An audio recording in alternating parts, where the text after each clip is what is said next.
Perfecto. Sí, perfecto. Ok. Entonces, hoy vamos a continuar con el Evangelio de Marcos, capítulo 14, ¿no es cierto? A partir del versículo 27. Y bueno, la anterior semana nada más habíamos visto de manera general este episodio, como nos cuenta el Evangelio de Marcos, de la denominada Cena del Señor. Después de que nos quedamos comentando un poco, había salido justamente la pregunta de cómo podríamos denominar esta ocasión que tuvo acá. Y como bien nos recordaba después Carmita, pues efectivamente vale la pena decirlo, esta ceremonia, digamos, que tuvo el Señor Jesús no es propiamente Pascua, no es propiamente Pesaj, porque la cena de Pesaj era la noche siguiente, es decir, el momento en el que él estaría siendo metido, por así decirlo, en la tumba, ya mientras su cuerpo ya estaba descansando, era entonces cuando se celebraba la propia cena. ¿Sí? Así que lo que él tuvo propiamente no fue la cena de Pesaj, no fue técnicamente la cena como tal, sino una cena, como se suele decir o se suele explicar esto, aunque también es, digamos, hay pocos registros de esto, ¿no? De que los maestros por lo general tenían una práctica de una práctica de tener un momento aparte solamente con sus discípulos como para que después de ellos repliquen la forma de cómo se celebraba Pesaj, ¿de acuerdo? Y ya les digo, esto es un poco complicado de encontrar, digamos, de sostenerlo, pero si se logra encontrar, digamos, algún fundamento para ello. Así que es posible que lo haya hecho. Sin embargo, igual, más allá de todo, digamos, el asunto, por ejemplo, de tratar de justificar así la cosa del Señor, digamos, digamos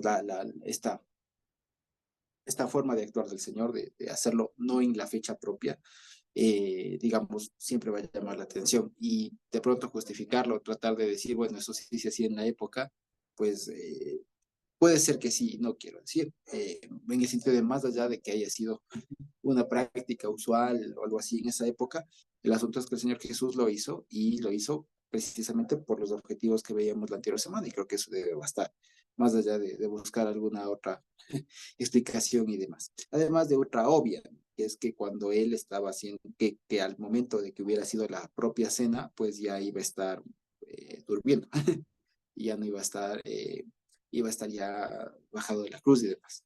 Entonces, digamos, por una cuestión incluso técnica, tenía que adelantar el procedimiento, especialmente porque, acordémonos, incluso más que la cena, digamos, lo que el Señor está haciendo es un acto pedagógico para los discípulos, en el que hay mucho simbolismo en el medio y por eso mismo es un acto más pedagógico de enseñanza antes que un acto, digamos, litúrgico como tal. ¿Sí? Eso básicamente.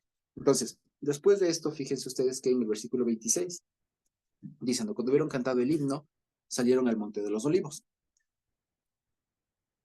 Ahora, aquí hay bastante información, digamos que vale la pena decirlo. Al parecer, el canto del himno que va que en realidad esto nosotros a veces, por lo general, se suele pasar de largo, ya se cantaron y uno entiende, ¿no? Cantaron y se fueron.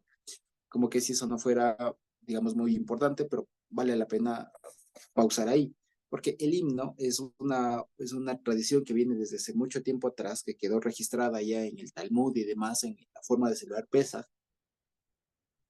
que justamente es el Halel, ¿no? El famoso Halel, de donde viene incluso la palabra aleluya, ¿de acuerdo? Que es otra cosa, pero el Halel viene de eso, ¿ya? Es lo de donde viene incluso la palabra que dio nombre al libro de los Salmos, los famosos Tehilim en hebreo, ¿ya? Viene del verbo Halel o Lehalel, que ¿qué significa? La gran mayoría de gente, digamos, le traduce como alabanzas, ¿ya? Como alabar, como proclamar unas virtudes, etcétera. Pero más allá de eso, el asunto es que con la alabanza lo que se está haciendo es proclamar las obras del Señor en términos muy, muy básicos, ¿sí? Entonces, ahora, cuando aquí, si ustedes se dan cuenta, hablan de después de que hubieron cantado el himno, ¿ya? Aquí nosotros, si lo entendemos así en español, estaríamos tentados a pensar en una determinada canción, ¿ya? Sin embargo, no es así. El himno era un conjunto de salmos, especialmente del 113 al 118, ¿ya? Del 113 al 118, ese conjunto de salmos se llama el alel. ¿Por qué? Porque si ustedes se dan cuenta, todos comienzan con ese verbo, ¿ya? El 113 al 118, ¿ya? Y algunos añaden que se llamaba también el himno el gran alel, al Salmo 136, ¿ya? Pero en realidad, o digamos, el cuerpo, digamos así, desde el alel, el himno, es el Salmo 113 y el 118. Ahora, resulta también un poco ahondando en la costumbre, resulta que esta práctica no era propia de Pesaj, ¿ya? Sino que más bien se cantaba más bien en tabernáculos y en Shavuot, en Pentecostés, se cantaba al final de la cita, se cantaba justamente el Alel. O sea, eran estos salmos que en su momento tendrían alguna música, digamos, alguna entonación, y pues se cantaban al final de estas citas. Y que, digamos, según se dice, por analogía, digamos, de la práctica de estas otras citas, al tiempo del Señor Jesús también se llegó a incorporar en Pesaj, pero al parecer no era original de Pesaj esta práctica de cantar el himno, sino más bien era propia de las otras citas, pero que al final se termina incorporando, y esto es algo común que se suele hacer en las citas, digamos, ciertas prácticas de otras se añaden, digamos, a las demás. Eso básicamente, entonces habrían recitado, si ustedes quieren, o cantado o entonado con alguna melodía los himnos 113 al 118. Si ustedes se dan cuenta, es un buen tiempito que llevaron eso, ¿sí? Si ustedes ven el 113 al 118, son un conjunto de unos cuantos buenos himnos o salmos, ¿ya? Eh, que no es que se leen en 10 minutos, y además si es que le ponen melodía y todo lo demás, se demorará un buen tiempo, ¿ya? Entonces, ¿qué quiero decir esto? Al momento que está aquí todo esto, fíjense ustedes, ha pasado un buen tiempo. Además, vale la pena decirlo, la versión que cuenta de la Cena del Señor, que de hecho, entre paréntesis, es el nombre que creo que es más bonito de decirlo ya, la Cena del Señor, ¿ya? Esta Cena del Señor, que incluso, entre paréntesis, o dentro de paréntesis, es mejor porque incluso designa al conjunto de todos los Pesachs que ha habido y habrán. O sea, es la Cena del Señor. Entonces, la que él estuvo aquí presente, y como lo presenta Marcos, es una versión resumida. ¿De acuerdo? Es una versión resumida de eso. De hecho, resalta lo más importante, el tema de la copa, del pan y demás, pero nada más de ello. A diferencia, fíjense ustedes, del libro de Juan, que básicamente, si no me equivoco, pueden verme aquí en los números, pero a partir del capítulo 12, 11 por ahí, hasta el casi final, es todo lo que pasa en la noche esta de Pesaj. Sí, así que Juan es una explicación un poco mucho más detallada de todo lo que habría pasado. Aquí Marcos y los otros evangelios, Mateo y Lucas, nos cuentan lo más importante, por así decirlo. Y específicamente Marcos nos cuenta de una manera todavía más resumida. Básicamente lo más importante, ¿sí?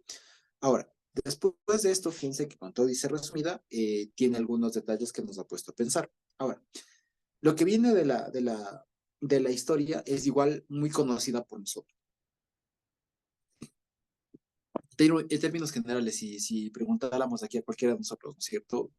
Después de que termina de cenar el Señor, después de que termina la ceremonia, ¿qué pasa? ¿Qué es lo que pasa? Hay algunos eventos.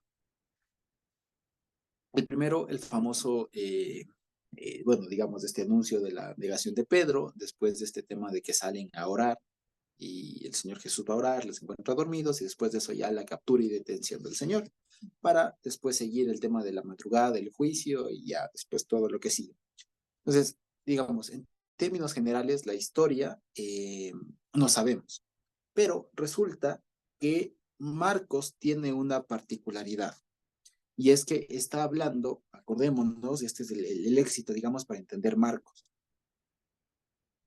Marcos está hablando en un tiempo, está escribiendo esto en un tiempo en el que las cosas que el Señor Jesús había dicho y lo que los apóstoles estarían enseñando ya pasaron. O sea, no es que esto está escribiendo para alguien que para alguien que no sabía, posiblemente, sino era para que, digamos, de esto no se olvide, digamos así.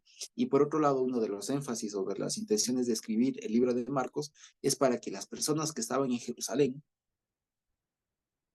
los hermanos de esa época, pues posiblemente al tiempo que se escribió, que estarían en un gran momento de posible huida, de expulsión de Jerusalén y todo lo más, pues encuentren algún apoyo, digamos, recordando las palabras y la vida misma del Señor Jesús, que básicamente es lo que a partir de este tiempo, digamos, de lo que cuenta Marcos, pues iba a ser el fundamento de todo lo que se venía. O sea, lo que veíamos la semana pasada, la muerte y resurrección del Señor es lo que da fundamento al nuevo modelo de pueblo. Sí. Entonces, ahora les estaba tocando a los que estaban leyendo por primera vez esto, les estaba tocando una situación muy estrecha, muy complicada. Y en esos momentos de estrechez, pues, fíjense ustedes que entre todo lo que enseña, estarían leyendo esto en un momento difícil, pongan ustedes, y leer esto, que el Señor Jesús mismo le tocó, digamos, momentos igual de angustia, de opresión, de injusticias y todo lo demás, pues seguramente crea un momento muy fuerte, muy íntimo, digamos, de empatía, ¿sí? O sea, una de las cosas más allá, digamos, o además de enseñar la vida del Señor, cómo fue su captura, cómo fue su juicio, su traición y todo lo demás, lo que también en el fondo está creando un gran sentido de empatía de Dios con su pueblo, ¿ya? Que eso es algo que muchas veces uno pierde de vista, de que el Señor es empático con nosotros. Dicho en palabras más sencillas, el Señor es solidario. ¿En qué sentido? En el sentido en que Él vivió aquí cualquier cosa que nosotros pudiéramos haber sentido. O sea, si es que uno puede sentir alguna, digamos, ánimo digamos, o actitud negativa hacia uno, pues el Señor la vivió potenciadas.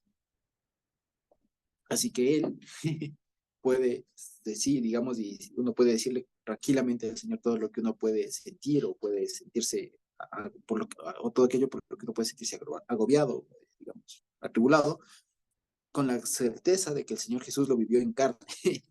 Que no es que el Señor dice, bueno, sí, he sabido que la gente sufre, no, sino que Él lo tocó vivir, ¿ya? Él lo tocó vivir, a Él le pasó un montón de cosas, sufrió rechazo, sufrió todo, y ahora va a experimentar, digamos, o nos va a contar de cómo Él experimentó toda todo este momento que es muy por demás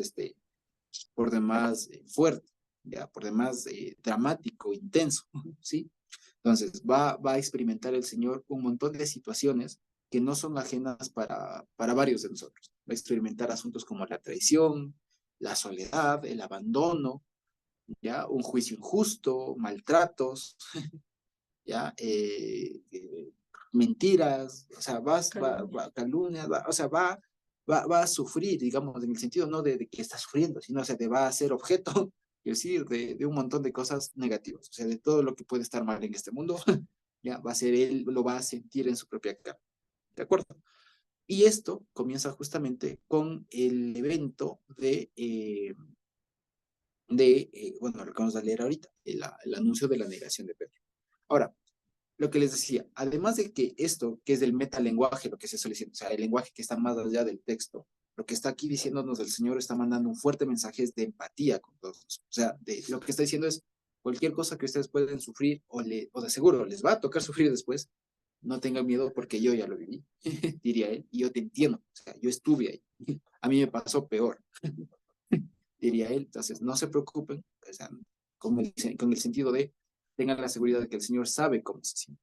O sea, para que no nos sintamos incomprendidos y nos sintamos al único o a la primera persona a la que pasa lo que nos esté pasando, sino que el Señor sintió eso, lo vivió y Él sabe cómo se lidia en esas circunstancias. O sea, no es un Dios al que le decimos como que le estamos recién informando de lo que nosotros estamos viviendo. O sea, el Señor ya lo vivió. Entonces, en ese sentido, se crea un momento muy bonito, muy íntimo de empatía, de solidaridad del Señor, decirle, amigo, hijo, yo te entiendo lo que se siente y yo te ayudo, básicamente. Ese es el metalenguaje. Ahora, hay otro tipo de metalenguaje también, y es que Marcos, el escritor de Marcos, está hablando a una comunidad, a unos hermanos que no son neófitos, que no son para nada neófitos. O sea, está hablando en un lenguaje también un poco disfrazado, por así decirlo, un poco vestido, ¿no? Quiero decir, en un lenguaje en el que cualquier persona, como les digo, y fíjense ustedes qué pasa si ha habido siglos y siglos de estar leyendo y releyendo y releyendo y volviendo a leer sobre lo mismo, especialmente en la iglesia cristiana que pone mucho énfasis en esto, ¿no? Tal vez no en otros libros de la Biblia, pero cuando lee esto pone mucho énfasis, pero llama mucho la atención que muy pocas personas o muy pocas ocasiones se pone atención en como les digo, en este metalenguaje, en este lenguaje más allá de las palabras, en lo profundo, por así decirlo, y no profundo porque es inalcanzable, sino porque va más allá de la superficie. ¿En qué sentido? Normalmente se suele poner énfasis en la historia. O sea, en que quede clara la historia. Y creo que si ese fue el objetivo, estuvo bien hecho, porque ninguno de nosotros ahora, después de 2 o 3 años o 5 días de cristianos, no sabemos de esta historia. Y en ese sentido es algo bueno, ¿ya? Pero ahora, como les digo, no hay que quedarse solo ahí.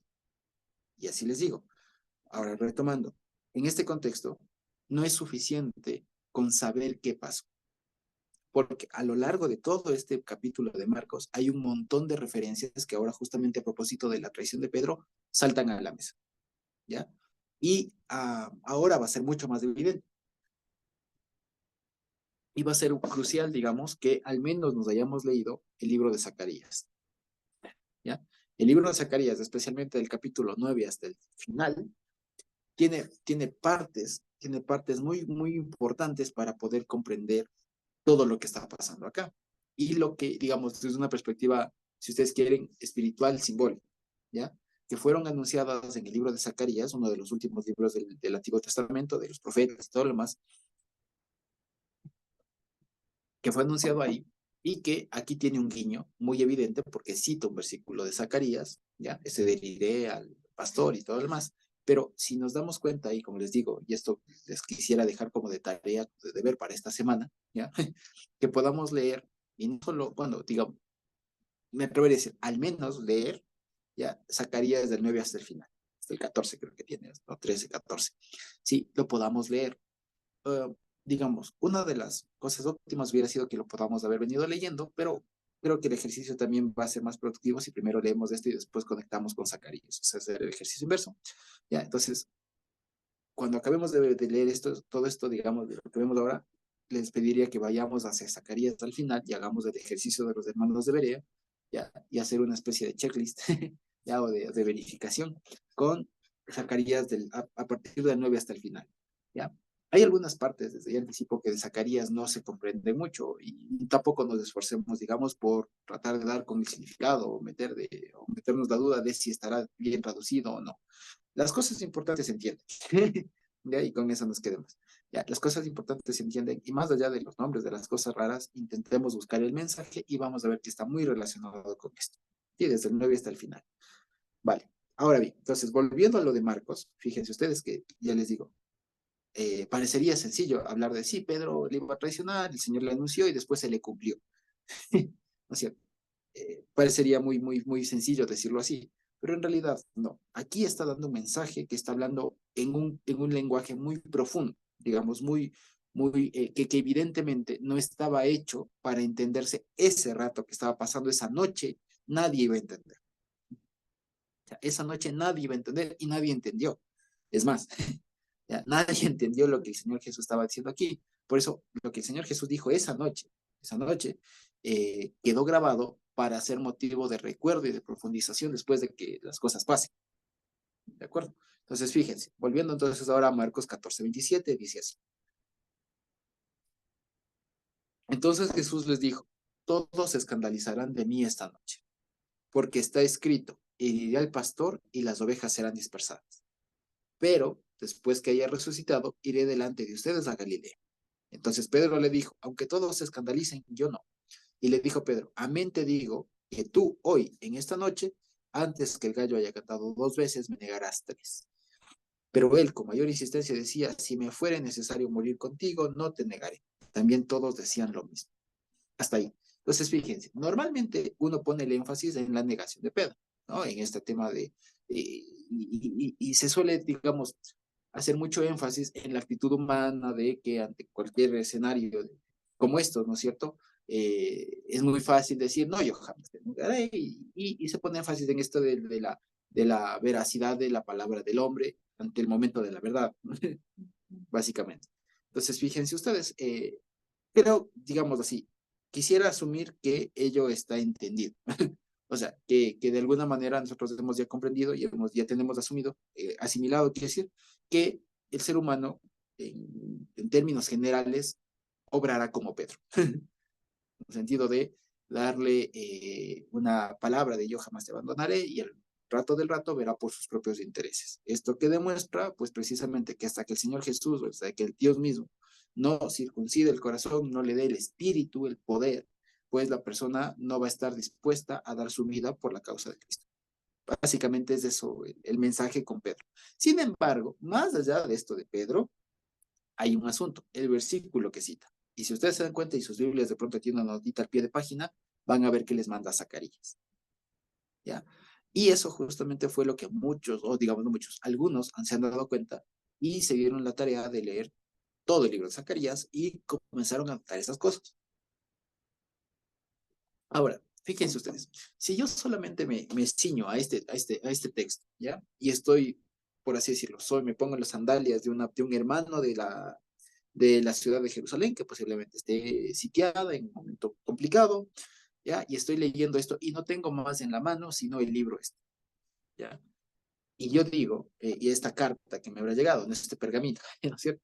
Y yo digo, heriré al pastor y las ovejas serán dispersadas.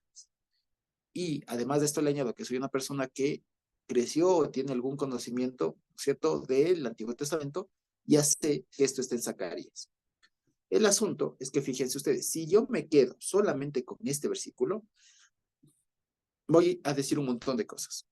Por ejemplo, muchos, y si nosotros solo leemos esto, solo leemos así y ya sabemos lo que viene en la historia, uno preguntaría, y les pregunto así, digamos, en este versículo, ¿quién está hablando? O sea, ¿quién es el que está por herir al pastor? ¿Sí me explico? O sea, si aquí está hablando, el Señor dice, porque ustedes se van a escandalizar de mí, porque está escrito, heriré al pastor y las ovejas serán dispersadas. ¿Ya? ¿Ya? Aquí el verbo, el versículo, tiene un verbo, heriré. O sea, está diciendo, yo heriré al pastor, ¿no es cierto? Ahora la pregunta es, ¿quién es este que va a herir? ¿Sí me explico? Si yo lo leo solo a partir de Marcos, ¿quién podría ser este que hiere al pastor? El pastor vendría siendo Jesús. Y las ovejas, los discípulos, ¿no es cierto? Ahora la pregunta que queda es, ¿quién es el que hiere al pastor? ¿Qué opinan ustedes? Solo a partir de Marcos y de lo que ya sabemos cómo va la historia. ¿Quién creen que sea usted? ¿Quién creen que sea este que hiere al pastor?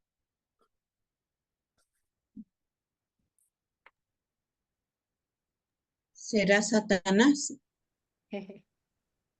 Una, el Satanás, ¿no es cierto? Y esa, de hecho, es la postura más clara. El que hiere al pastor es el enemigo. Y claro, el contexto de toda la historia nos da a pensar eso. Y uno diría, claro, está clarito que es el malo, es el enemigo, porque vienen, le aprenden, o sea, le capturan, le arrestan a Jesús y después de la historia clarito queda que todos salen corriendo, incluso uno semidesnudo, ¿no es cierto? Entonces está clarito. Pero resulta que si ahora hacemos la tarea completa y vamos solamente a este versículo de Zacarías, ¿no es cierto? Vamos a ver qué dice, solo ese versículo. Esto está en Zacarías 13:7, si no me equivoco. ¿Alguien lo puede leer por ahí, por favor? Zacarías 13:7, solo ese. ¿Qué dice? Amén. Ujú. Dice, levántate, oh espada, contra el pastor y contra el hombre compañero mío, dice Jehová de los ejércitos. Y hiere al pastor y serán dispersadas las ovejas, y haré volver mi mano contra los pequeñitos. Ahí está, muchas gracias. Entonces, según Zacarías, ya leyendo todo el versículo, ¿quién es el que hiere al pastor? La espada de la palabra de Dios que estaba Es escrita en el rollo. exactamente la espada. En pocas palabras, el que hiere no es el malo, es Dios mismo. ¿Ya? Para hablar en términos así directos, para no meterle mucha, digamos, adjetivos ahí que a veces, creo que a veces distorsionan. Si quieren, después le metemos, pero ¿quién es el que hiere? No es el enemigo. El que está ejecutando el juicio es el mismo Dios. Entonces, fíjense ustedes, aquí nosotros lo que estamos viendo es una anticipación y lo más importante que está pasando y que esto ya nos da mucha luz para poder comprender el pasaje de la oración del Señor en Getsemaní. Entonces, ¿qué está diciendo? Dice, ustedes se van a escandalizar de miles, dice. O sea, ustedes, en pocas palabras, no van a entender lo que está pasando aquí, van a preferir su vida sobre él. Pero no se preocupe, que eso está presupuestado. Eso así mismo tiene que pasar, ¿ya? ¿Por qué? Porque dice, porque ahorita el juicio, lo que va a pasar, lo que ustedes van a evidenciar, ahorita estoy como que desmenuzando lo que estaría tratando de decir, ¿no?, el Señor Jesús, como para que nosotros podamos ahora poderlo ver más claro. Y es lo que estaría diciendo es esto. Ustedes ahorita se van a desperdigar, ¿ya? Pero no se preocupen, eso estaba presupuestado, porque el que tiene que padecer soy yo, no el pueblo. Y esto, fíjense que es una cosa potentísima, potentísima, y me llama mucho, mucho la atención por lo siguiente. Cuando cualquier judío actual o del siglo XX o del medioevo o de los fariseos leía estos pasajes de Zacarías, el pastor y el pueblo era clarísimo. Pero resulta que mucha interpretación y digamos de una forma muy artificiosa del pueblo judío de entender estos pasajes que para nosotros son muy mesiánicos y son obviamente hablando del Señor Jesús, siempre hablan del pueblo. Y lo que suelen decir muchos comentarios, digamos, o explicaciones de parte del pueblo judío de estos pasajes de Zacarías es que el pastor, digamos así, es como el remanente del pueblo, ya el liderazgo del pueblo y las ovejas evidentemente son el pueblo.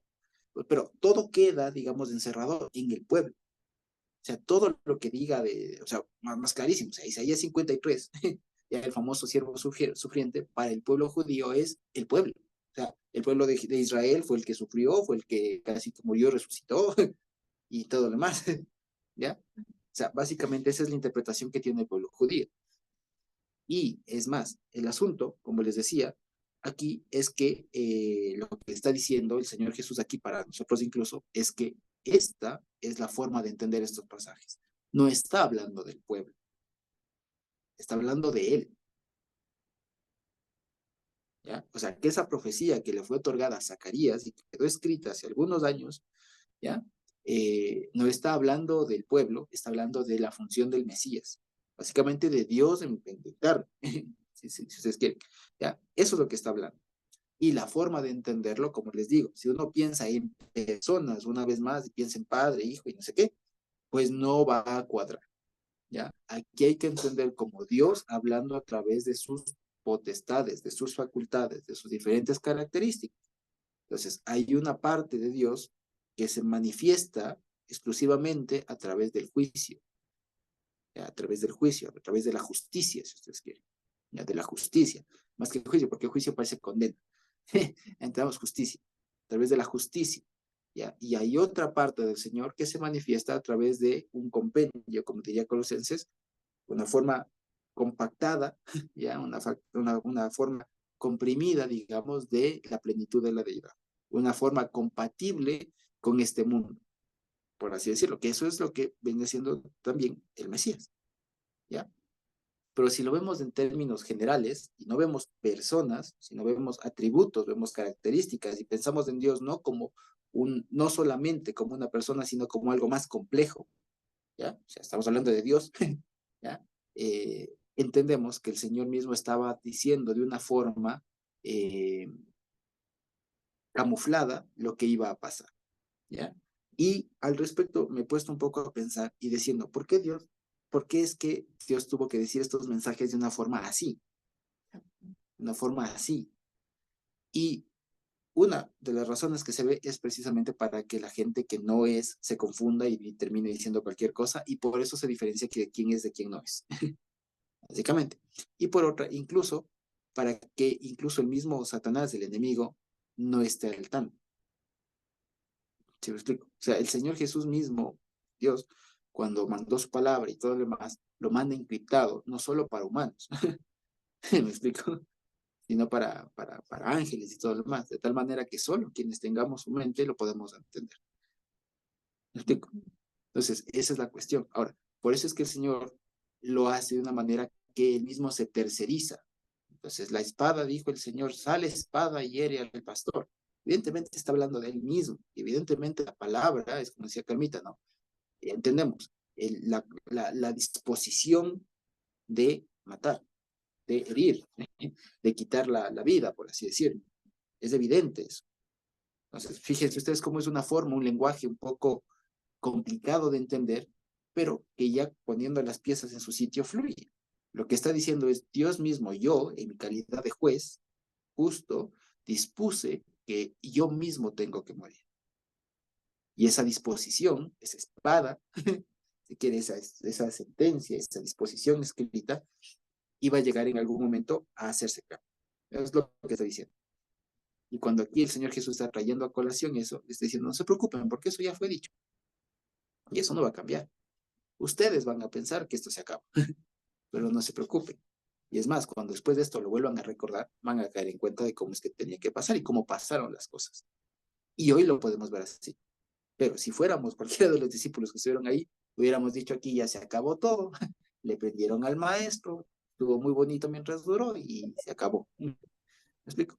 Pero fíjense ustedes que cómo funciona incluso la forma, digamos, la retórica del Evangelio, cómo funciona la cosa. O sea, que hace pensar no solo a los que estuvieron en ese momento, sino a los que hasta ahora lo volvemos a leer y a través de esto lo volvemos a vivir, si se quiere.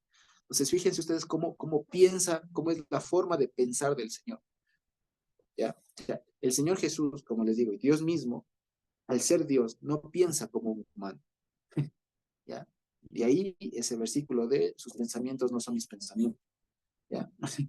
Entonces no piensa como un humano. El Señor Jesús está hablando y a la vez que está hablando una cosa, está hablando en diferentes niveles y en una magnitud que sobrepasa cualquier capacidad de raciocinio humano. ¿Ya? Entonces, o sea, hay que cacharle un poco, digamos, y por eso es que también lo que me ha interesado mucho es que podamos captar estas señitas de cómo es que Dios habla y piensa, y habla y dice. Por eso es que después de todo, después de mucho tiempo, cuando se escribió el Evangelio de Juan, se escribió este versículo de mis ovejas oyen mi voz, ¿ya? Y me conocen y tal, y me siguen. Entonces, esto de escuchar la voz es justamente eso, o sea, saber cómo es que piensa Dios. Y fíjense que Dios piensa de una forma un poco compleja, ¿ya? Pero que no es difícil. O sea, Dios piensa de una forma muy elaborada. Porque imagínense ustedes que Dios hubiera hablado, que el Señor Jesús hubiera dicho esto solamente con perspectiva de lo que iba a pasar un par de horas después. No tiene sentido. ¿Me explico? No tiene, pierde todo el sentido que Dios que el Señor Jesús haya gastado semejante verso, quiere decir versículo, para solamente decir sí, lo que va a pasar unas 2, 3 horas después con la captura y ya está. No, lo que estaba diciendo es una alusión, estaba dando un guiño, una seña, un hipervínculo, hablando ahora, ya, para que nosotros cuando lleguemos a eso nos haga clic y digamos, hay que hacer clic aquí y se abre después todo el tema donde nos lleva y nos lleva básicamente a estudiar Zacarías. ¿Ya? Ahorita, el asunto ahorita no es estudiar, como les decía, Zacarías, porque nos llevaría bastante tiempo, pero lo que sí les digo, y por eso les decía que daría de tarea, es que estudiemos, leamos al menos Zacarías 9 hasta el final. Y vamos a encontrar un montón de guiños justamente en Zacarías respecto de esto. Y ya les digo, y cuando leamos Zacarías, ya no lo vamos a leer, sino con la perspectiva de esto de Marcos, lo cual ya ayuda mucho a entender Zacarías. ¿De acuerdo? O sea, nosotros estamos haciendo el ejercicio inverso de lo que harían los hermanos que por primera vez leyeron esto.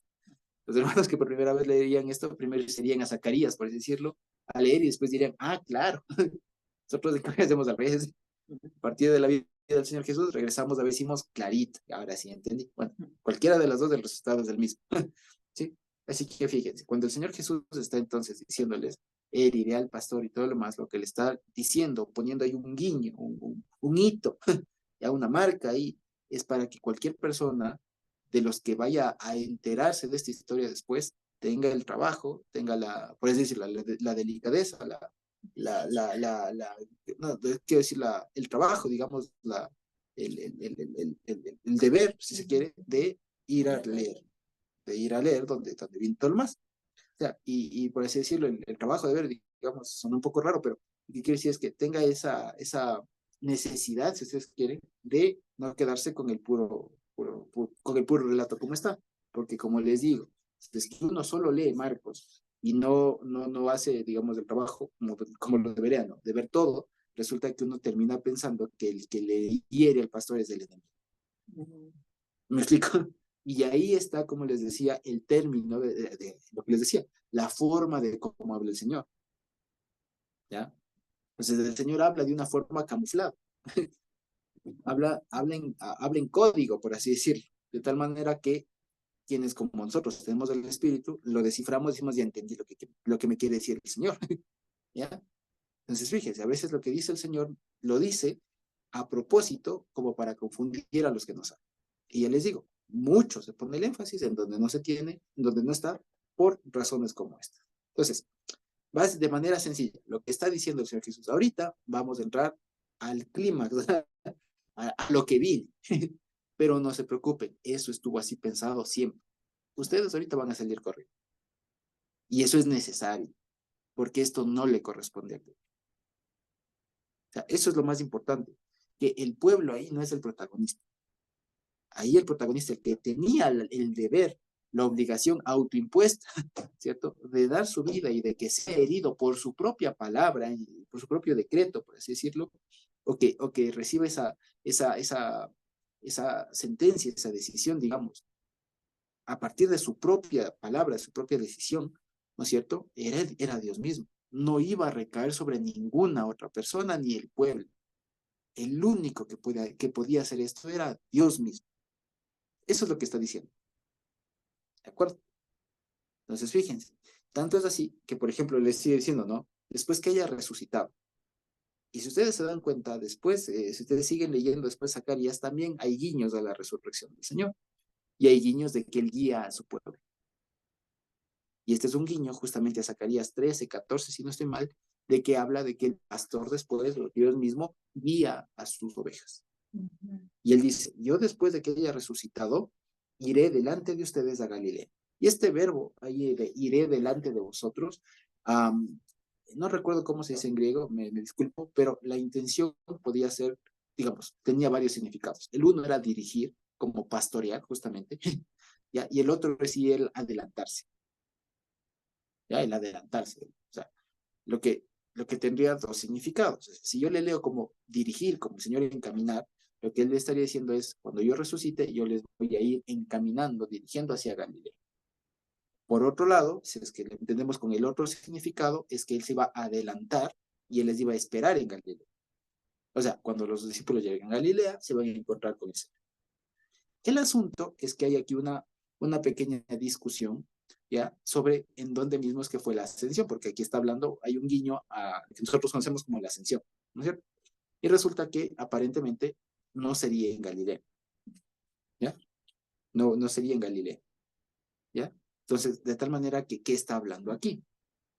Porque si no fue la ascensión en Galilea, como aparentemente sería, ¿ya? Aunque más adelante se ve que dice el monte y todo lo más, y algunos dicen que está el monte Germón, que ¿ya? Hay muchas cosas, ¿ya?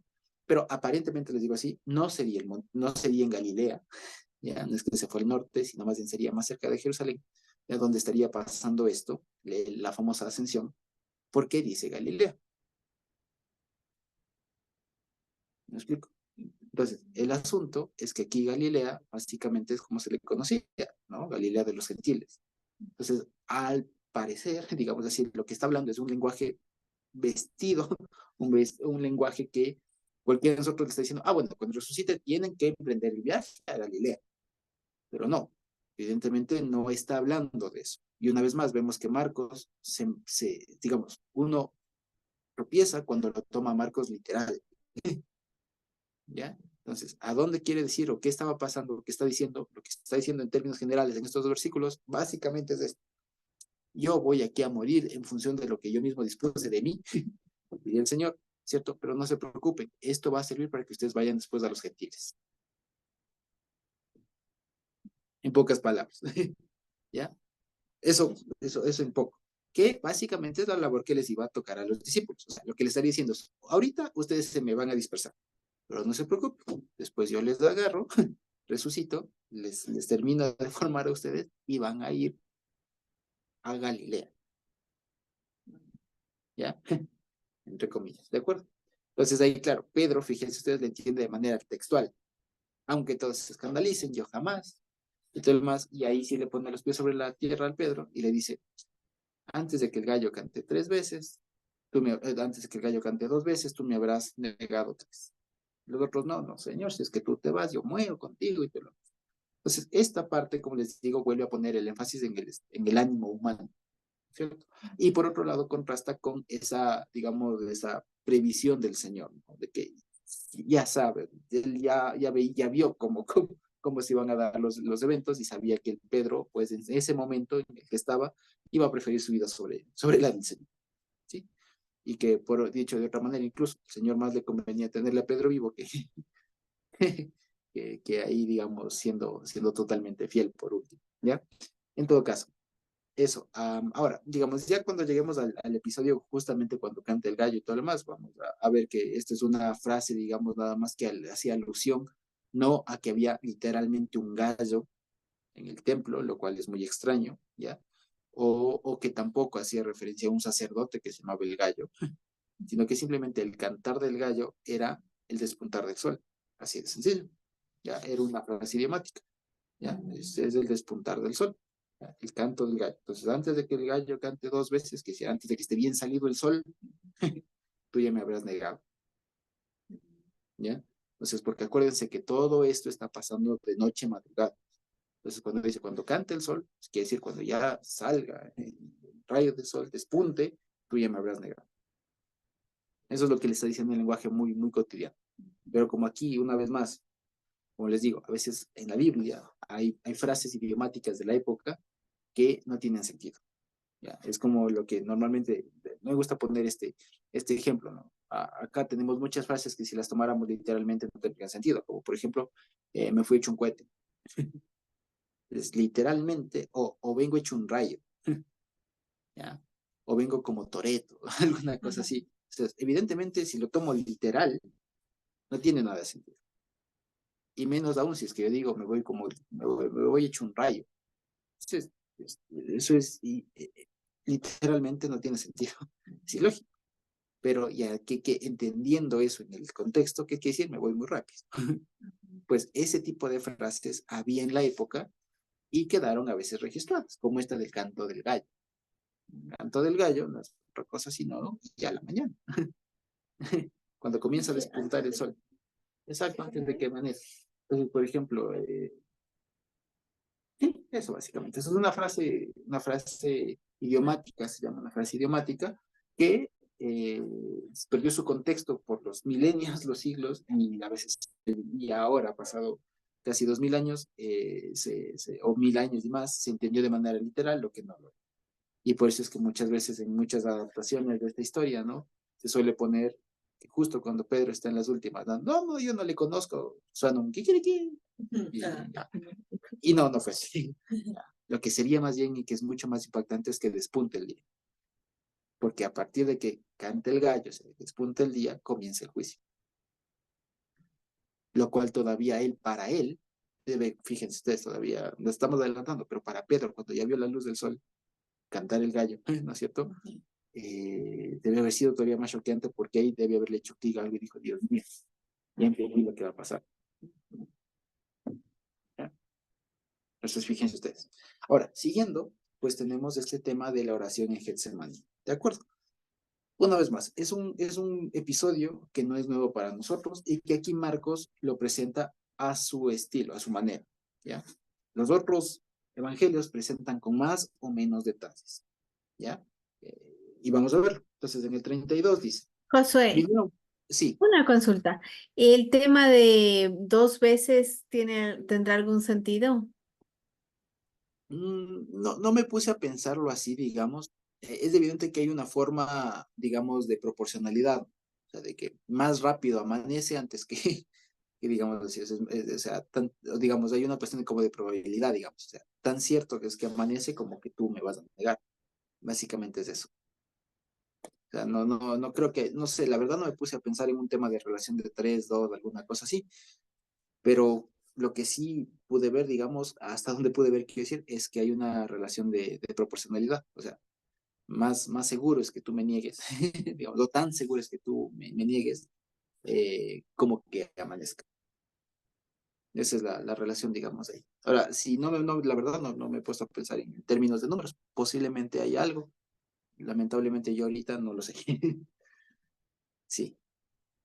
No sé si tenía usted alguna idea, Carmita. No, me gusta lo que dices. Está bien, gracias. Ok, con gusto. Ok, entonces, avancemos. Dice el 32.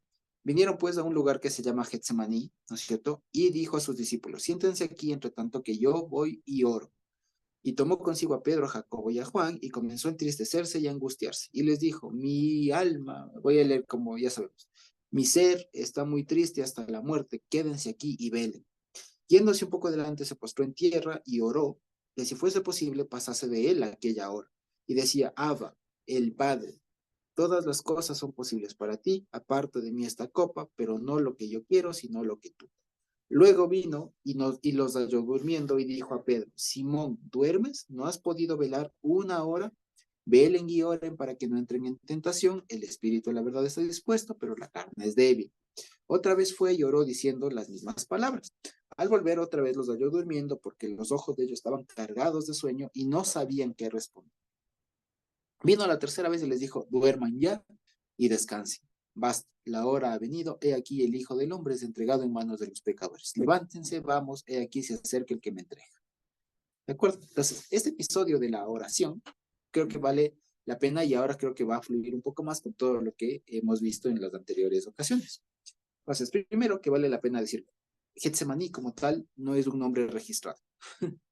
¿Ya? No es un nombre registrado, digamos, de esa época, sino más bien parece ser una alusión que hicieron los cristianos, digamos, de esa época, con un sentido un poco más, digamos, simbólico, ¿ya? Ahora se conoce y hay un montón de lugares, digamos, hay el lugar ahí que se llama Getsemaní o que se le puede denominar Getsemaní allá en Jerusalén, al monte del Templo, en el Monte de los Olivos, pero en ese tiempo no había una designación como Getsemaní. Tanto más porque el nombre mismo no se logra identificar bien qué significa. Ya hay muchas proposiciones, muchas propuestas de qué suele significarse. Uno de los más aceptados es que puede significar en arameo, además, Gintá de Shimna, por ejemplo, de Shimna, que puede significar esto de huerto del aceite. Hay otras conjugaciones igual que en cambio suelen sugerir que es más bien prensa de aceite. ¿Ya? Y de ahí suele salir un montón de explicaciones. ¿Ya? Suelen salir un montón digamos, de intuiciones, por así decirlo, de quienes leen la Biblia, especialmente ya con ojos muy mesiánicos, y lo que suelen decir es que, claro, el Señor es el olivo, y siendo la prensa estaba siendo aplastado, y alguien, por ejemplo, por ahí, ¿no es cierto? Lo que se suele decir es que, claro, sale como la prensa, digamos, de la oliva, sale aceite, entonces ahí se explica un poco la simbología de esto de las, que aquí no cuenta, ¿no? Pero del tema de las gotas gruesas de sangre en otro lado, y como que va calzando las cosas. El asunto es que por otro lado, en ese lugar era, por así decirlo, apenas la plantación de olivos. Y no había registro, no hay registro de que en la época del Señor Jesús haya habido ahí una prensa de olivos. ¿Ya? Y si es que la hubo, fue muy anterior o muy posterior, pero más o menos por esa época no había prensas de olivo en esa época. ¿Ya? De hecho, hoy, cuando a ustedes pueden ir o vayan algún rato a Jerusalén, por allá, pueden ver que hay un olivo que tiene como 1000 y pico de años, porque es una cosa bien interesante. El olivo es una planta que tiende a ser muy vieja, ¿ya? Y que por la forma que tiene, porque no es un tronco que sale, sino son como troncos que se van enredando y se van enredando. Entonces hay un olivo que se le dató y que incluso cuando llegó una persona, es una anécdota bien simpática, que hubo una persona que escribió un libro en 1800, alguna cosa así, y describió ese árbol, y el libro, o sea, el hombre ya murió y el árbol sigue ahí. Entonces es una anécdota bien simpática de esas de olivos viejos, digamos, ahí. Entonces, la idea que transmite todo esto, digamos, con los olivos, o la mención al menos de los olivos, porque más de que se llame Getsemaní, o que sea la prensa, que el huerto, lo que sea del aceite, el asunto es que está ahí, digamos, más que el huerto, digamos, es la ubicación. Y es que está frente, o sea, opuesto al templo. Y esa ubicación es la más importante. Porque cuando dice que salió en el Monte de los Olivos, acuérdense que el Monte de los Olivos está frente, opuesto, si ustedes quieren, al, al, al, al, ¿cómo es? Al monte del templo.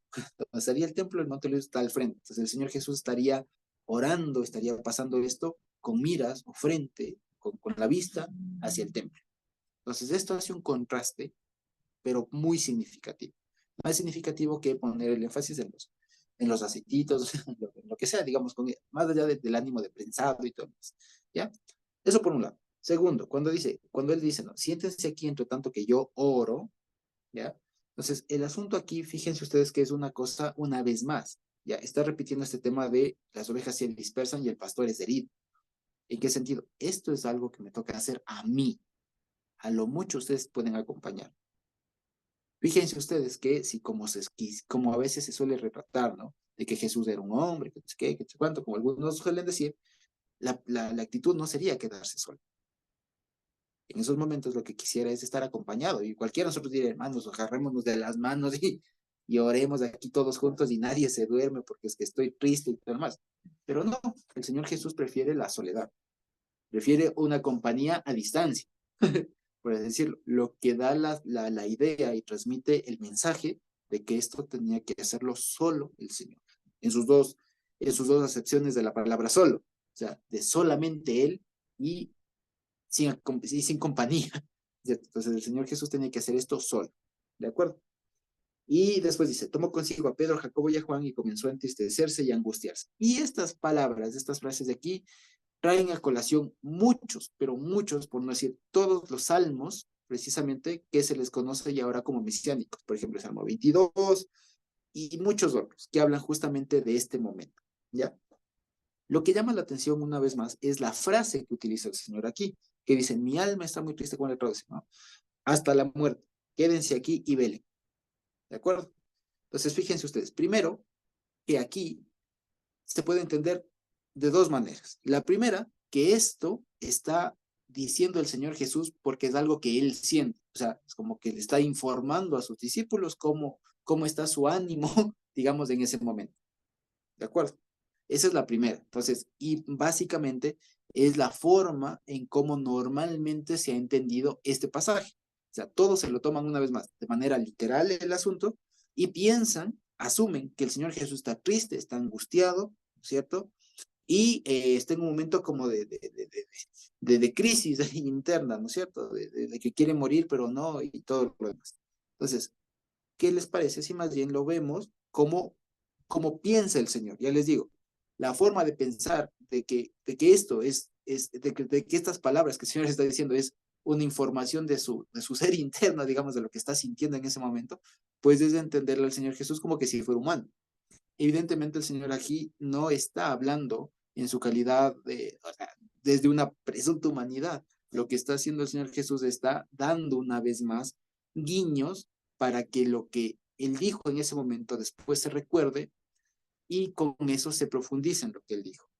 Así que, por ello les digo, cuando el Señor Jesús está diciendo, mi alma está triste, ¿ya?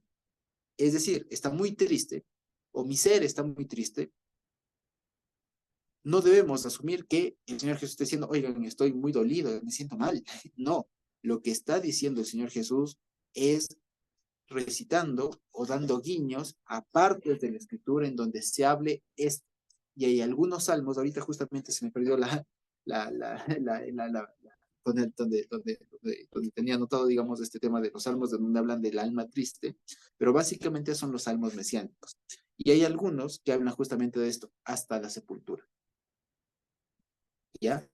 ¿Y por qué es mejor y es más prudente, digamos, y es más bonito incluso entender que el Señor Jesús está recitando, está citando con guiños, por así decirlo, los salmos, ¿ya? De lo que va a venir, ¿ya? Y no está diciendo, oigan, en serio me siento mal, esto no se cura sino orando, hermanos, o sea, vengan, oren conmigo, porque, ¿ya? No es eso, ¿ya? No es eso, sino que lo que está haciendo es recitando un salmo, por así decirlo, recitando salmos, recitando partes de la escritura para que quede testimonio de cómo se tienen que entender esos salmos. En otras palabras, que eso que dijo que dijo el rey David, que dijo Sab, lo que sea, ya no era de ellos, sino era un anuncio, un testimonio anticipado de lo que iba a vivir el Señor. ¿De acuerdo? Eso es lo que estaba diciendo. Porque si lo entendemos de manera literal, aquí hay un intento medio suicida. ¿Por qué? Porque dice, mi alma está tan triste hasta la muerte. Si yo le traduzco eso de manera literal, quisiera decir, estoy tan triste que quiero morirme. Lo vemos. Si yo lo entiendo de manera literal. Esto de mi alma, mi ser está tan triste hasta la muerte. Si yo no entiendo esto literalmente, entiendo esto, ¿no es cierto? Estoy tan triste que en serio ya quisiera que venga la muerte. Evidentemente no es el sentido.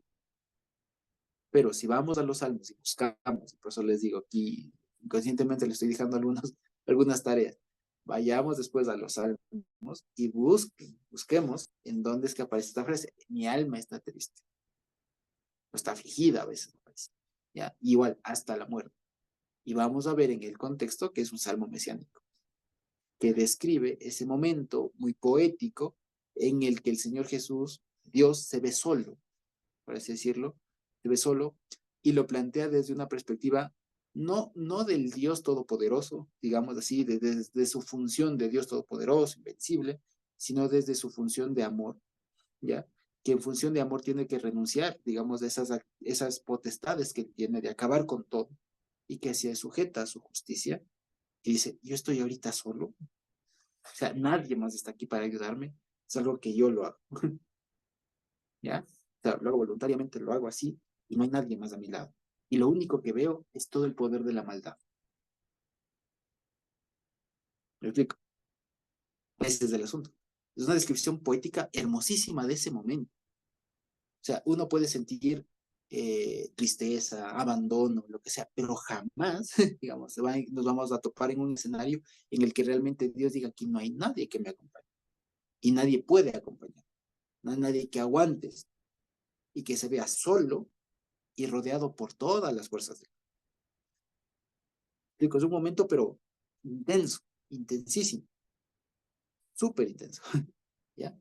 Y que cuando vamos a los salmos, Dios le reveló este momento a David y a otros salmistas de una manera tan poética, tan descriptiva, digamos que uno se queda absorto de cómo es que en ese momento lo vieron, ¿ya? Y es un momento tan fuerte, digamos, y de tanto compromiso del Señor, de tanta sujeción a su propia palabra, ¿no es cierto?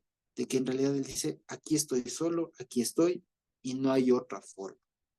¿Ya? ¿Qué es lo que va a seguir diciendo? Entonces, fíjense, entonces, cuando él dice, mi alma, mi ser está muy triste hasta la muerte, quédense conmigo y velad, no está diciendo, oigan, ayúdenme porque creo que no voy a avanzar, ya no jalo.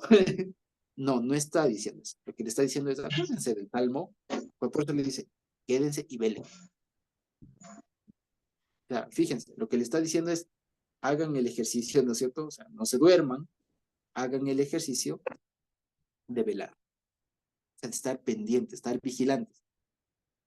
Entonces, fíjense, estas palabras, como les digo, no fueron solo para los discípulos, de que literalmente hagan el ejercicio de abrir los ojos, no dormirse y estar pensando, meditando, estar ahí pendientes de que no venga nadie, estar despierto. No, el asunto también, fíjense cómo trasciende las palabras del Señor, nos llega incluso ahora, precisamente, para que cuando estemos leyendo esto, no nos durmamos, sino que estemos atentos.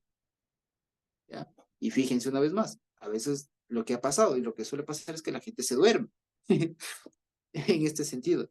¿En qué sentido? En que deja pasar los detalles. Se durmió, ¿no es cierto?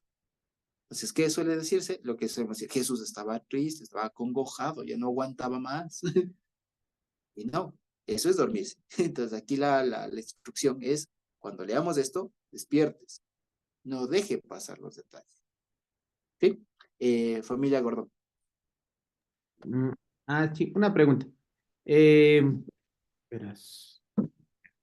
Es que en el versículo 30, en el anterior, ¿no? De donde ya lee el pedacito del Salmo, eh, Ujú, dice que comenzó a entristecerse y angustiarse.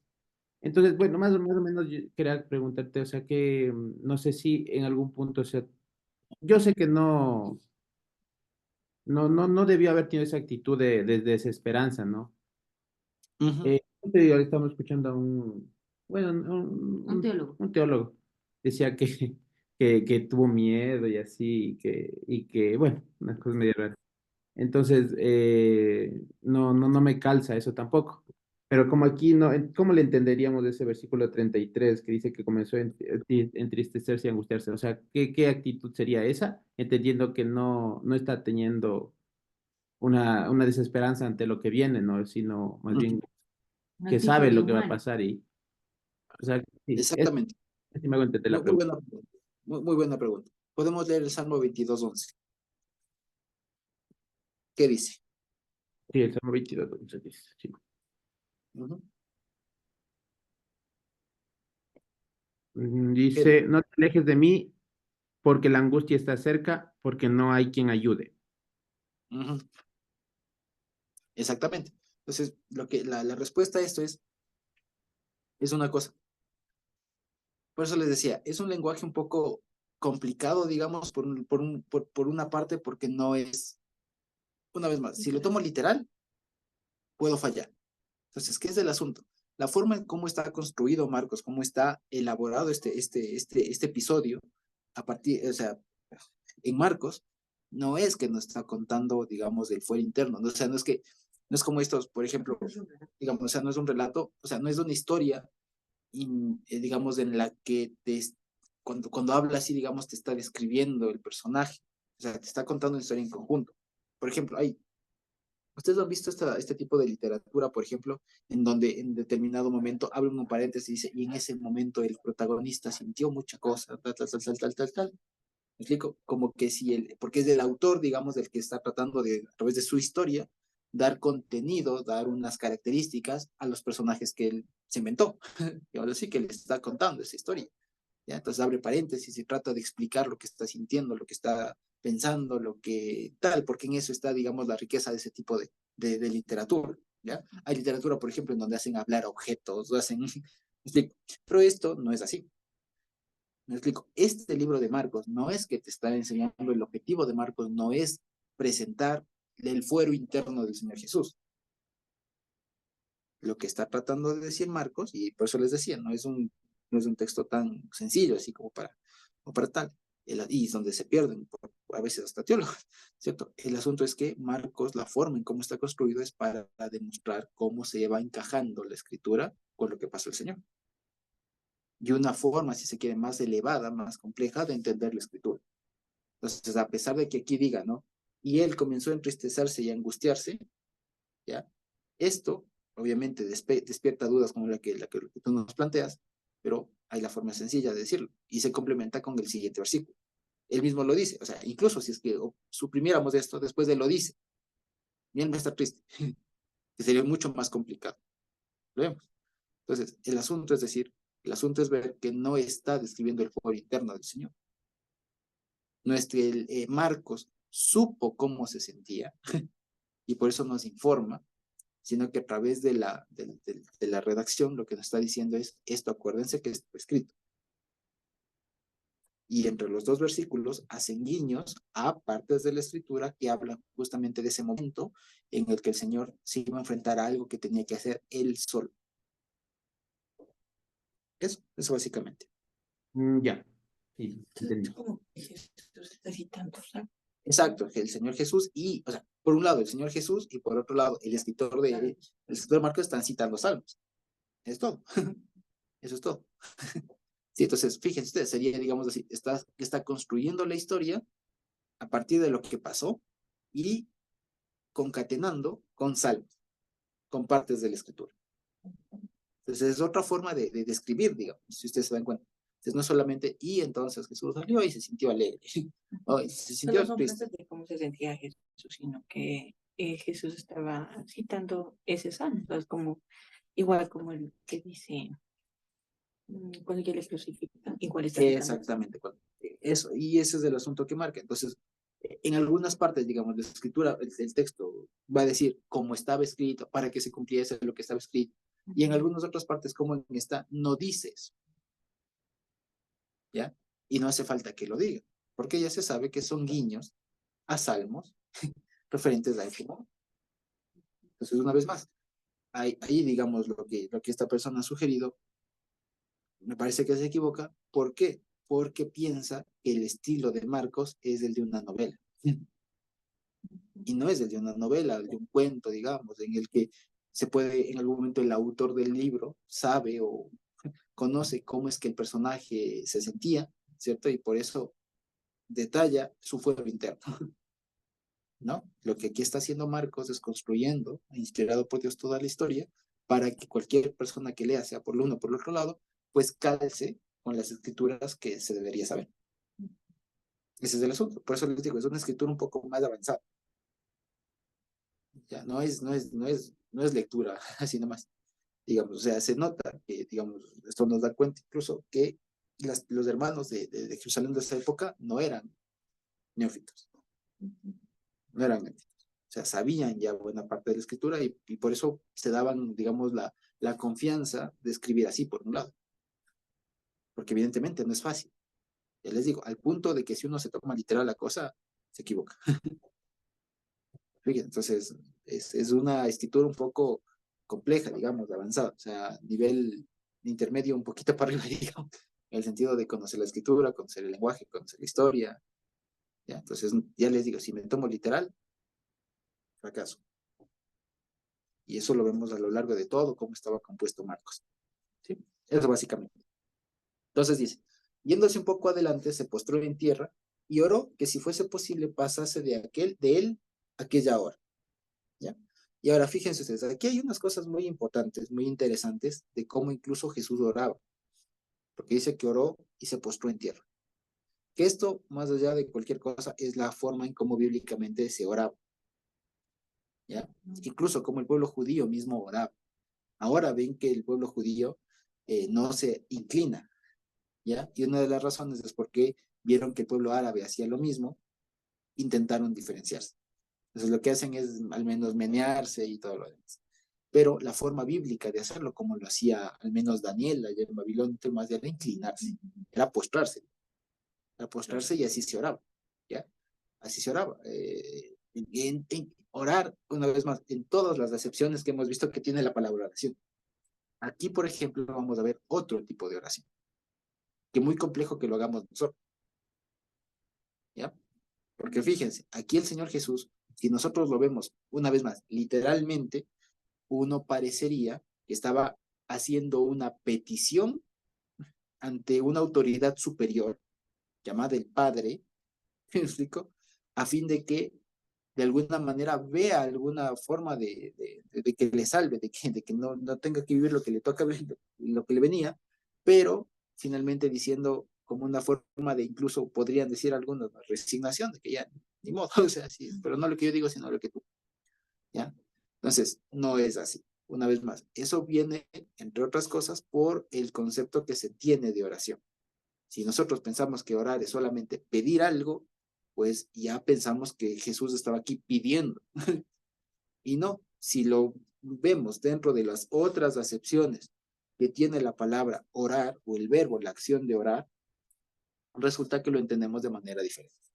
Entonces, fíjense ustedes, dentro de los que hemos visto, ¿no? Dentro de lo que hemos visto, de los que conocemos, ¿qué estaría aquí el Señor haciendo?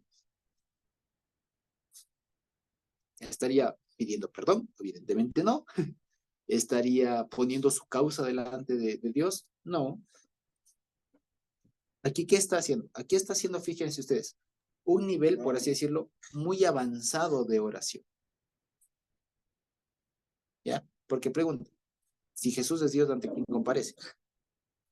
Es lo que me explico, ¿no es cierto? De aquí, por ejemplo, para quienes piensan en que Dios se puede dividir en dos, tres o más partes, personas o como sea, pues les es fácil decir aquí estaba el Hijo compareciendo ante el Padre o lo que sea, más que porque le dice, incluso aquí dice Padre. Pero más allá de eso, el asunto es que, en cambio, para nosotros se nos presentaría un problema. Porque aquí uno dice, aquí está el Jesús y está compareciendo ante el Padre. ¿Qué pasó ahí? ¿Me explico? Y otra vez viene, por eso les digo, es una forma, lenguaje complejo, digamos, no es fácil, no es sencillo, no es del periódico, digamos, como para leerlo y entenderlo así tal como está.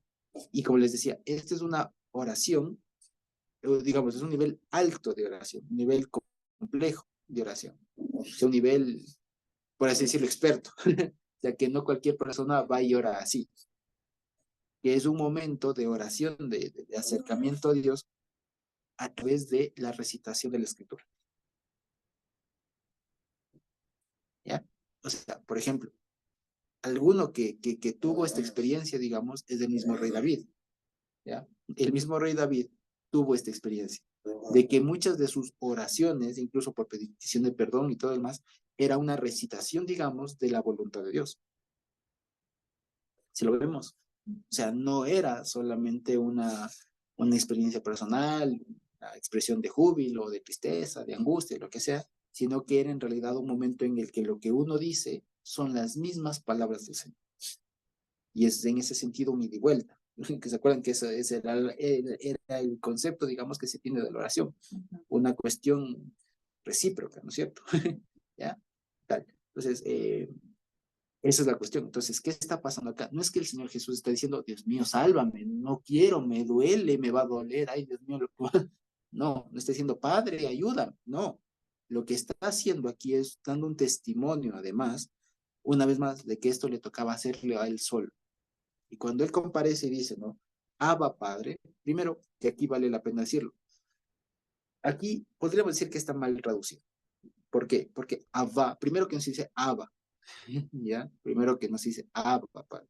Se dice Abba y es más labial a veces. Abba, ya no es Abba, es Abba, Padre, ya es Abba, primero. Entonces, primero que no es Abba, con el acento en la primera A, sino en la segunda. Sería Abba, ¿ya? Abba. Y segundo, que no diría Padre. Literalmente dice Hopater, que significa el Padre. ¿Ya? O sea, que no está diciendo papá, o menos como suelen decir papito. Y la verdad que uno no se explica de dónde es que sale esto de decir Abba Padre, decir papito. No es así. No, no es así. Abba o Hopater en griego, o si ustedes quieren en español, el Padre, ¿ya? Es una de las formas de cómo se refiere, de cómo referirse a Dios en su plenitud, así de manera sencilla, ¿ya? Y lo que él está compareciendo es ante la plenitud de su deidad, es decirlo de una forma muy pedagógica una vez más, decir, Abba, fíjese usted, si lo vemos así, no como que comparece ante su papá, ¿no? Sino que comparece ante Abba, ante la plenitud de la deidad, ¿ya? ¿Sí me explico? Para que veamos que por eso les digo, es una oración muy avanzada, por así decirlo. No es una oración que haríamos cualquiera de nosotros en un momento de angustia. No, no, saquémonos eso de la cabeza.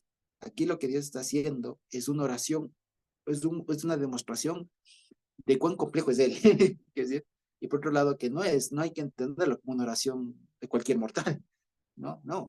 Hay que entenderlo como un alto nivel de cómo Dios razona, de cómo Dios actúa, digamos, de cómo sus facultades intervienen. ¿Explico? Y aquí lo que está compareciendo es la figura de Mashiach, ¿ya? De la mayor expresión de amor, si se quiere, la mayor expresión de amor ante la plenitud de la deidad. Y dice, Abba, ¿me explico? Dice, todas las cosas son posibles para ti, obvio.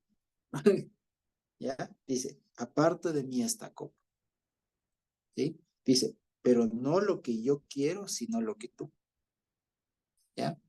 Ahora, ahí viene un asunto, ¿no? Porque se hace un problema, porque una vez más dice, no lo que yo quiero. Ah, entonces Jesús quería.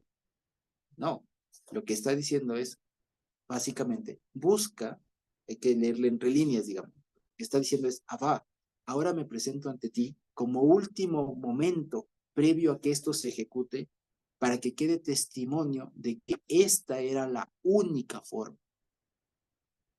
de que no había otra,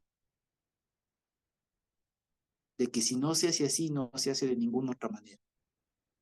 Por eso él dice, el momento llega, vengan, acompáñenme. O sea, lo que quiere decir con el velen es, no se duerman, atestiguen esto. Esto va a ser importante, no se duerman. No tanto porque es que, como se suele entender, es que el espíritu está dispuesto para las carnes de él. No, lo que les está diciendo, vean, esto es importante, presten atención. Ustedes ahorita no se van a dar cuenta de lo que va a pasar. Y fíjense, les digo, es una cosa tan profunda de que Dios mismo se ponga a dialogar entre sí, por así decirlo. O sea, de una forma tan compleja, tan hermosa a la vez, de que Dios en su máxima expresión de amor consulte a las demás, digamos, a la plenitud de sus demás características, atributos, y vea si es que ahí queda algún resquicio de alguna otra forma. Y por eso la respuesta cuando él dice, pero no lo que yo quiero, o sea, buscar otra forma, sino lo que quiere decir es, no hay otra forma. Y eso es lo más hermoso. Por eso les digo, esto es un tipo de oración que muy pocas veces se ha visto, digamos así, que es el momento en el que Dios mismo, o sea, la oración consiste en recitar y en reproducir la palabra del Señor. Es una oración muy, muy profunda, digamos, que ya les digo, muy poco queda registrado en la Biblia. Ya les digo, una de las pocas veces cuando el Señor le concedía a David que recite su palabra. El Señor le concedía que vea al Mesías, por así decirlo, guiños del Mesías, y le concedía salmos, y quedaba todo ahí el círculo.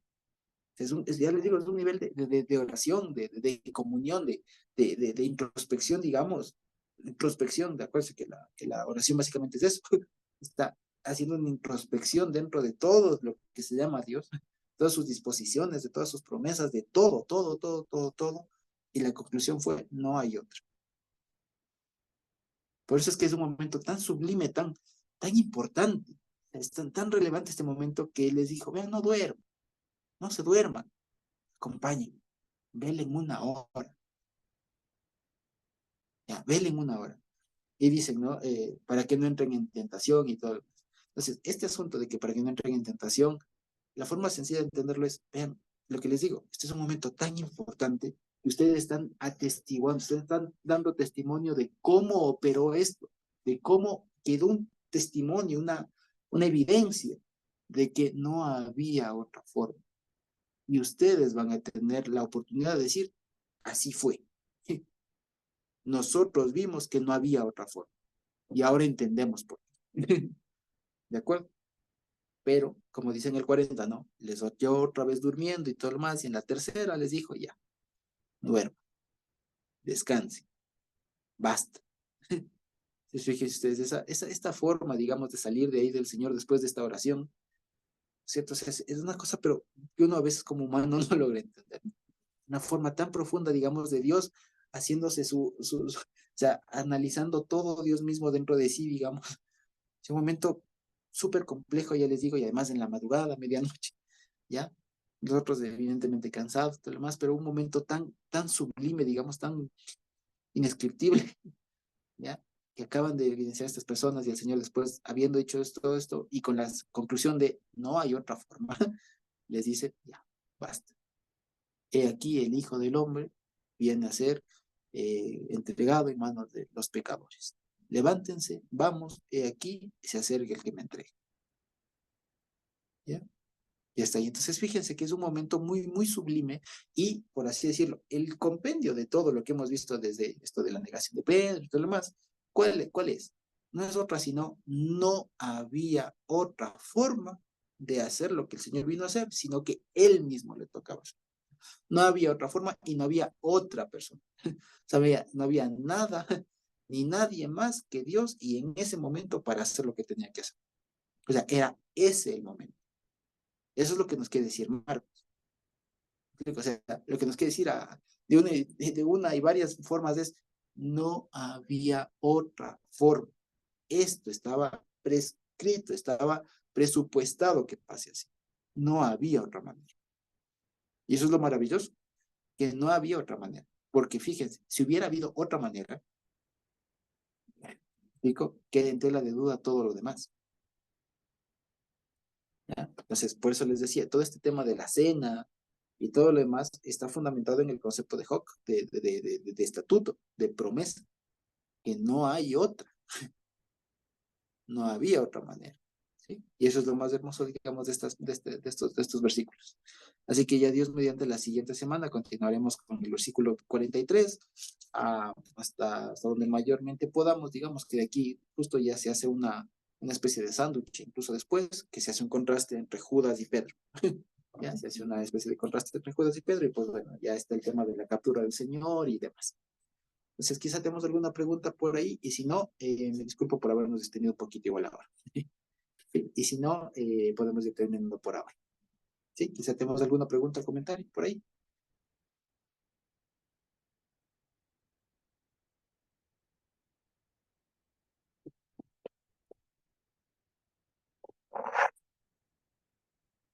Parece que no. Entonces creo que podemos terminar. Bendito Dios.